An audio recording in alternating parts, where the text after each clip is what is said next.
Thank you very much for the introduction. It is a pleasure to be here. My name is Lucas Vonderbank, and so I'm going to be presenting today the work that I've been doing for my master's research the past couple of years, assessing hydrologic and policy implications of irrigation on the Canadian prairies under climate change.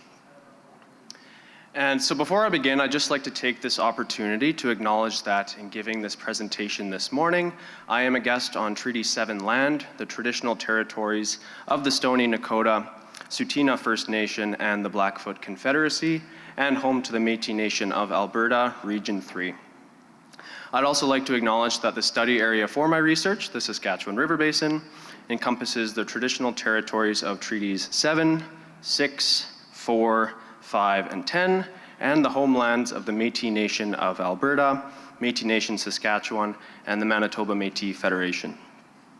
In the spirit of respect, reciprocity, and truth, as you listen to my presentation, I encourage you to reflect on how the prairies have been impacted by colonialism, how as a direct result of European settlement, the prairies we know today are vastly different than the prairies Indigenous peoples had stewarded for thousands of years.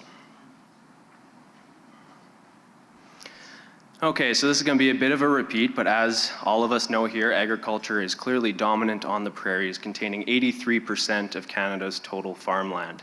And as was stated earlier, most agriculture is dry land, relying on rainfall, but irrigation does play a very important role in improving agricultural productivity, increasing yields, allowing for the growth of high-value crops.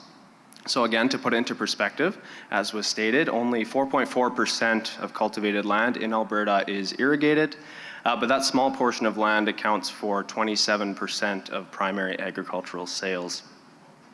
Irrigation does, however, obviously use a lot of water, accounting for approximately 60% of water consumption in Alberta on average.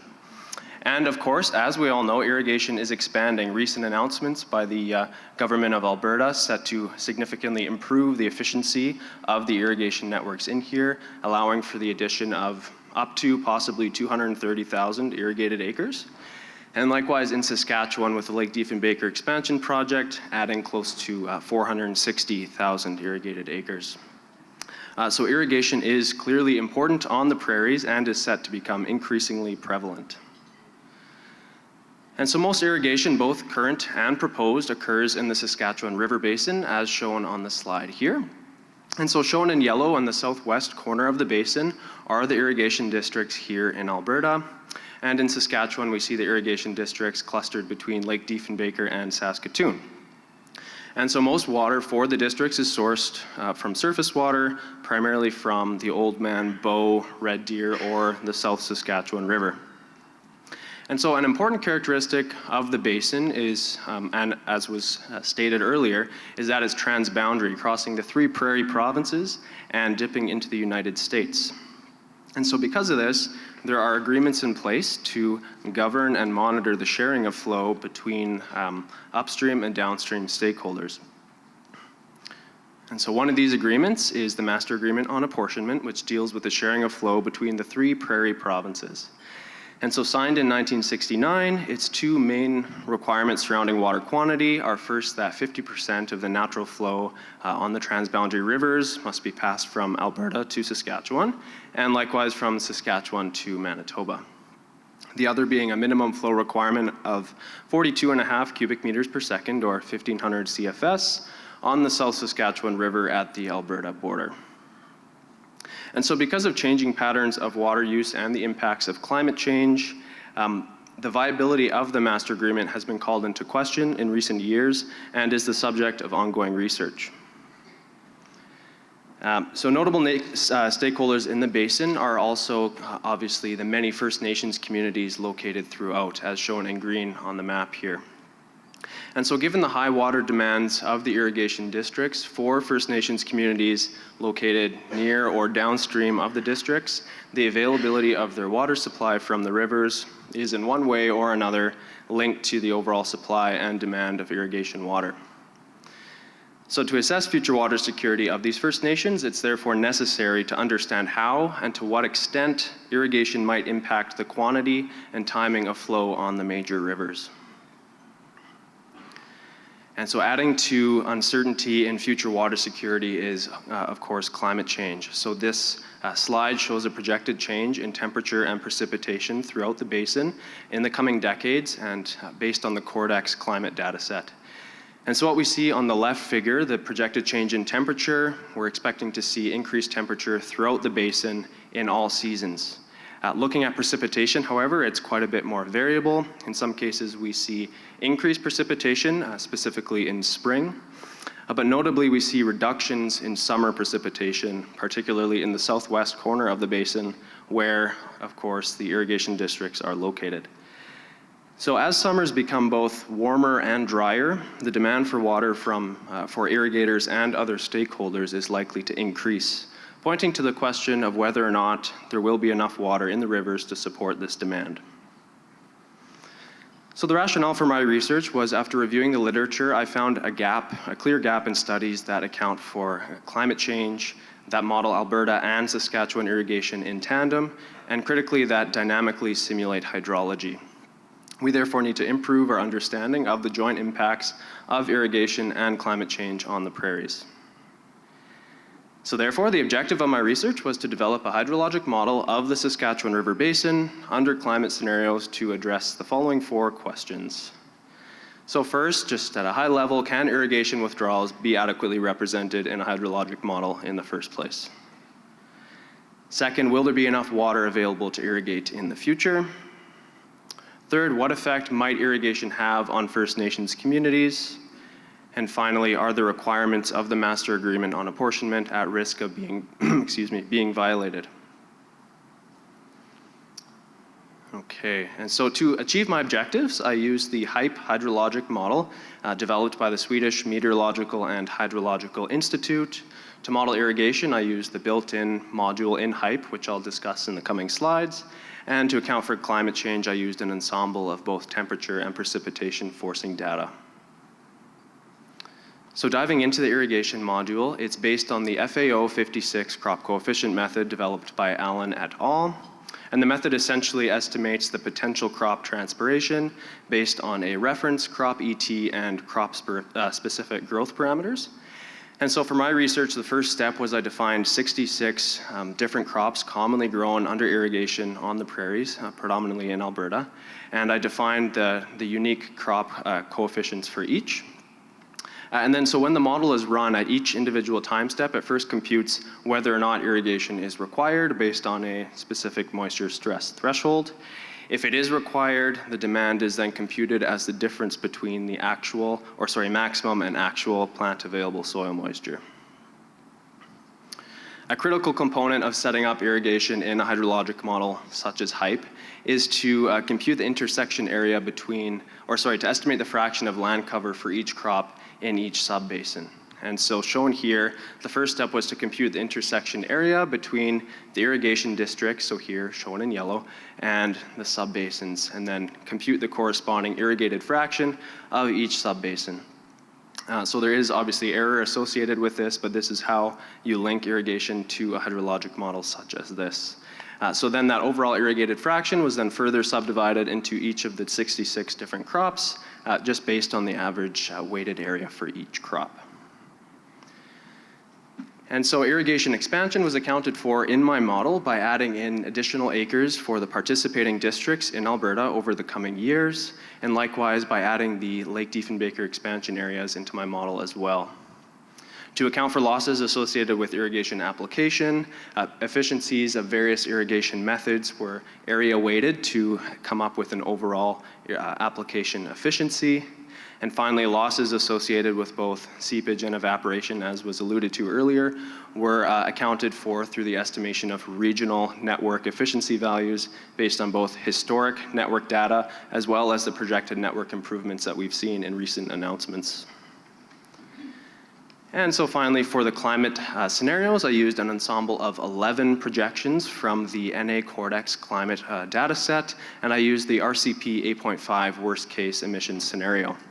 And so shown on the slide here, you can see this is the temperature and precipitation data that I used in my model, with the gray shaded areas indicating the spread in the ensemble or the uncertainty. And so finally, for the climate simulations, I selected 3 30-year assessment periods, historic, baseline, near future, and far future. Okay, so now the fun part. I'll present the results according to each of the research questions I posed at the beginning. So first, can irrigation be adequately modeled in a hydrologic model? And so aside from the calibration and validation process which I undertook for this, which I won't get into right now, to address this question, we can just look at overall if the model results make sense. And so if we look here for the simulated irrigation volumes for Saskatchewan, we can see that first of all, irrigation is concentrated in summer, so that's a clear check that that makes sense. We can also see that irrigation expansion, which are the blue lines here, result in more irrigation. And finally, and what a lot of people are probably going to be happy to see, is that the improved efficiency that I coded into my model based on the announcements in Alberta also seem to be captured. And so we can see that if you look at this plot here, which shows an increase in irrigation volumes under the expansion scenario in the amount of water applied to the soil. But the gross amount of water actually withdrawn is very similar, if not slightly lower. So indicating that the improved efficiencies have been captured in my model. And so next, and critical for my assessment, I ran 2 separate versions of the model. I ran one where I had the irrigation module turned on, and one where there was no irrigation whatsoever, the models otherwise being identical.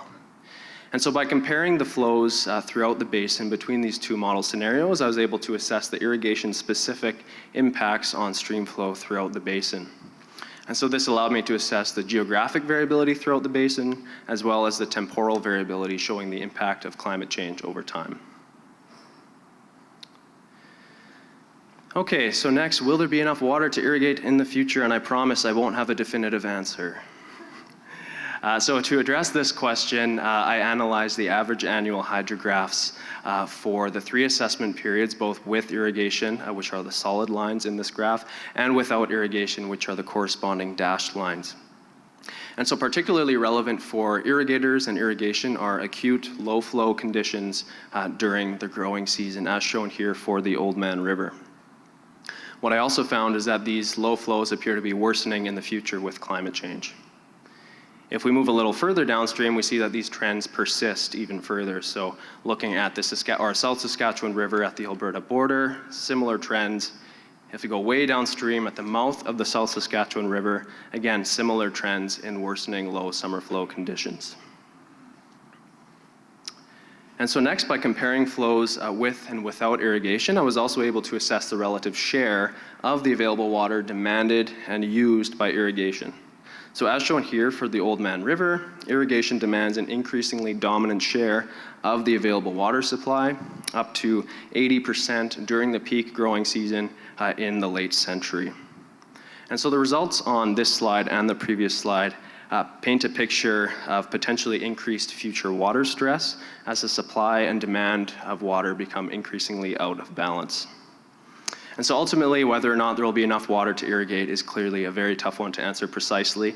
But what it ultimately comes down to, and what my results point to, is that it's a question of risk and increasing risk for that matter. So as producers, we're going to have to continue and increasingly ask ourselves which crops will remain viable to grow. Can we cope with reduced yields during low flow years? And if so, for how many years in a row can we do so? And finally, do our water licenses afford us adequate water security to effectively operate under these conditions? Okay, so next, looking at what effect irrigation might have on First Nations communities. And I would like to note that as fulsome engagement with First Nations was outside the scope of my project, the following discussion is just meant as a possible framing and not a presumptive analysis. Okay, so one potential implication of irrigation and climate change for First Nations is the potential for downstream environmental degradation due to upstream irrigation abstractions. And so riparian wetlands and the Saskatchewan River Delta are 2 ecosystems I argue are particularly at risk for a couple key reasons, or a few key reasons. So first, as shown here and on the previous slides, we see that irrigation withdrawals upstream lead to reduced summer flow conditions quite far downstream on the South Saskatchewan River. We also see a very significant reduction in peak flows, leading to ultimately a loss in the seasonality of stream flow regime. And if we go further downstream, now we're looking at the Saskatchewan River at the Manitoba border, way downstream of irrigation. We see that irrigation leads to a flattening of the flow duration curve, which is the bottom right plot. And for those who don't know what a flow duration curve is, the flatter one is, the less seasonality there is in the stream flow regime. And so since ecosystems such as riparian wetlands and the Saskatchewan River Delta require periods of high flow for regeneration and healthy functioning, the reduction of low flows and loss of seasonality could possibly negatively impact these environments. So these results are concerning since these ecosystems play an important role in the lives of many First Nations throughout the basin, including for supporting traditional food systems. Another potential implication for First Nations is the inequitable access to water. And so here looking in Alberta specifically. So as we all know, Alberta uses a system of prior allocation, or first in time, first in right, in which the priority of a senior license is placed over a junior license. The issue, however, is that many First Nations don't have water licenses and have been shown to be pressured to accept junior ones. Junior licenses, however, as many of us know, offer very little in the way of water security. In fact, according to Alberta's own approved water management plan for the Battle River Basin, a new junior license holder is likely to receive water 3 out of 10 years, which makes it very difficult to be a producer. And just note that this is based on historic data. Under the results that I've projected with my research, I would argue that this is likely to be reduced in the future. And so this lack of water security for First Nations goes against their fundamental rights as codified by the United Nations Declaration on the Rights of Indigenous Peoples, of which Canada has signed on to, which declares the rights of Indigenous peoples to their traditional lands, territories, and of course, waters. Nor does it acknowledge that First Nations predate the system of prior allocation. So the implications of my model results are therefore that worsening low flow conditions and increasing irrigation demand may therefore erode First Nations' right to access water under this current system that we have. And finally, are the requirements of the master agreement at risk of being violated? So I would just like to note that in reality, the master agreement is unlikely to be violated given that the provinces are obliged or obligated to comply regardless of the stream flow conditions. The risk of violation can be seen as an increase in tension between upstream and downstream provinces, and also an increasing, or a possibility of increasing resentment towards the agreement's requirements. And so first I looked at the 50% allocation requirement that was spoken about earlier and that I introduced at the start, and I looked at it for the 4 locations shown on the map here. And so this figure shows the 50% required volume in the black bars. And for anyone who's looked at the Prairie Province's Water Board reports, it's a very similar style figure. And the blue bars indicate the amount of water that was delivered in my model. And so as we can see here, under the ensemble median scenario, we don't see any signs of water stress at these 4 locations for this requirement. However, if we look at the ensemble minimum scenario of the model results, we do start to see signs of water stress on the South Saskatchewan River, where we see those red bars indicating periods of deficit in the future.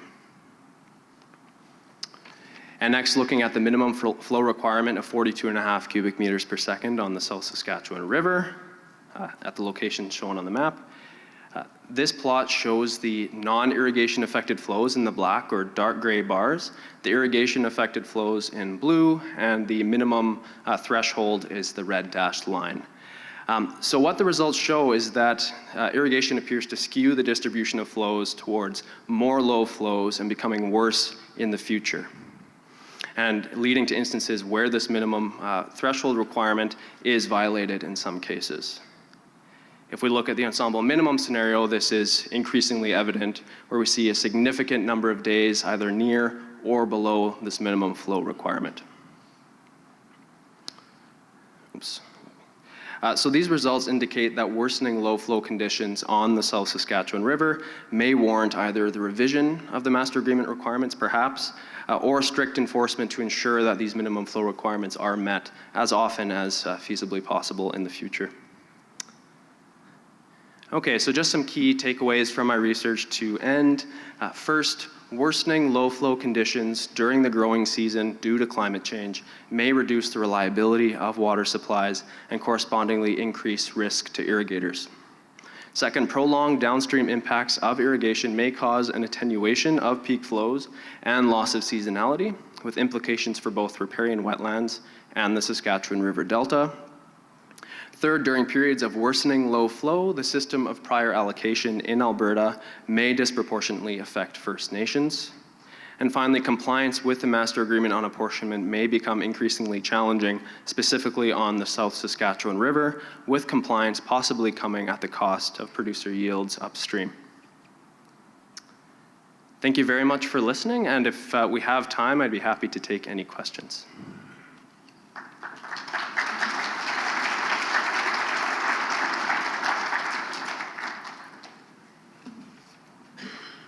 I think we got a couple minutes for questions, so go right ahead, Alex. Yeah, thank you very much for that very insightful presentation. I was happy to see that efficiency improvements do show that were it not for climate change, our draws from the rivers and from the systems would actually be decreasing, so that was encouraging. So our biggest risk that I see is indeed climate change. You mentioned that for your modeling you took it's a two-part question, but the first part is for your modeling you took a worst-case scenario with respect to emissions into account. How does your modeling change if it's something other than the worst-case scenario for emissions? Yeah, no, that's a very good question. And so if you look at Canada's report on a changing climate, which was released in 2019, I believe, what it shows there is that if you look at, so there's RCP 2.6, 4.5, and 8.5. If you look at the difference between those three scenarios, it's actually very minimal for the near future. The change or the projected temperature and precipitation is actually quite similar up until about 2050, 2055. So I believe that the results that I have for the near future wouldn't be that different. Where you do start to see significant divergence is later in the century, 2060, 2070, where the worst case scenario significantly ramps up in temperature, and so in that case, my results would be conservative in the late century. But for the near future, I believe they'd be fairly similar. But yeah, very good question. And for that, for those flows, which particularly, I mean throughout, but particularly in the second half of the century, during the critical times of the year, July, August in particular, show, definitely alarming results. To what extent have you included the storage capacity increases that we have anticipated here as part of our investment into irrigation in an effort to mitigate that climate change? Sure, yeah, no, another great question. So the way the hydrologic model works that I have is each of the reservoirs is modeled as a lake. So it's modeled as a lake routine. So once it gets to a certain level, it'll spill over and contribute to runoff. The specific increases in reservoir additions were not accounted for, and that is something that I note in my research. And I think the best way forward for that is to couple a model such as mine with a water resources management model. So my model is beneficial because it simulates hydrology dynamically over the entire basin, capturing a lot of processes that water management models don't. But I think to really get a precise answer on the timing and how those increases in storage can mitigate the timing and deficits, you would need to couple it with a more detailed water resource management model. Yeah. Thank you very much. Very interesting. Thank you. Thanks. Okay, now first, very well done. Excuse me, I just wanted to address the Master Agreement on Apportionment as you presented, because you presented it exactly as most people that are slightly familiar with it or quite familiar with it misunderstand it. Sure. We have to give Saskatchewan 50% of the apportionable flow, except if and only if we maintain a flow of 42.5 CMS or 1,500 CFS. We can then take the first 2 million acre feet in Alberta, even though that only leaves Saskatchewan with less than 50%. There is no flow requirement whatsoever for a flow. It's just worded that if you keep 1,500 CFS or 42.5 going, you then can take 2 million, even though that's way more than our share, because in the worst case, that would only give them a little under 1.1 million. So the 1,500 CFS is a fallacy that is widely believed to be correct. Yeah, no, and I am aware of that requirement. So I think the way, and I could have elaborated on that. So I think what the results show is that if there is that threat to that minimum flow requirement, whether or not that aligns with how much water is being withdrawn or not withdrawn, I think it still does point to the fact that there still is not enough water to be shared during those times. So I think looking at treating that 42.5 or 1,500 cubic feet per second as a hard line, it's more, that's a value that is available in the literature to kind of reference flows to. But you're absolutely right that it's not a strict requirement at all times, only unless how you stated, depending on how much is withdrawn. Yeah, only if we want more than our share in a bad year. And again, we've never been in such a bad year, so it's, like I say, it's widely misunderstood. Sure. And I just wanted to make that correction, but you understand it. Now, hopefully, everybody here understands it. Thank you. Thank you for that clarification. Appreciate it. Did your model only look at irrigation in irrigation districts, or did it also look at irrigation outside of irrigation districts? Yeah, very good question. So no, it specifically only looked at irrigation districts. In Alberta, I forget the percentage, but most is within irrigation districts. So basically for a master's student to have included the private irrigation with much less available data would not have been worth the time and effort for me. But it's a very good point that if you wanted to comprehensively assess the impacts of irrigation, you absolutely would have to account for private irrigation. But I found that by only looking at the irrigation districts that would be suitable. Hi, I'm just curious, when I was trying to follow, it looked to me when you're using your height model, if anything sort of fell below your H value, then you were going to take your soil moisture up to the maximum. Is that correct? That's correct, yeah. Okay, I was just curious if there was any sensitivity analysis to be done sort of between the maximum and that threshold value. Yeah, no, again, very, very good question. I did not perform any comprehensive sensitivity analysis. So the way HYPE works is they have essentially 3 different ways that you can simulate irrigation. So you can top it up to the maximum, you can irrigate to a set amount all the time, which for me was not going to be accurate enough, or you can have a specific factor that you can calibrate specifically, like if you're looking at a very small region. So for me, what made most sense was just to top it up to the maximum. I did try some of the other methods and found that they did yield different results, but essentially by saying that you're going to irrigate a constant amount, which was the alternative in HYPE, is not accurate. You're not going to irrigate the same amount every time irrigation is demanded.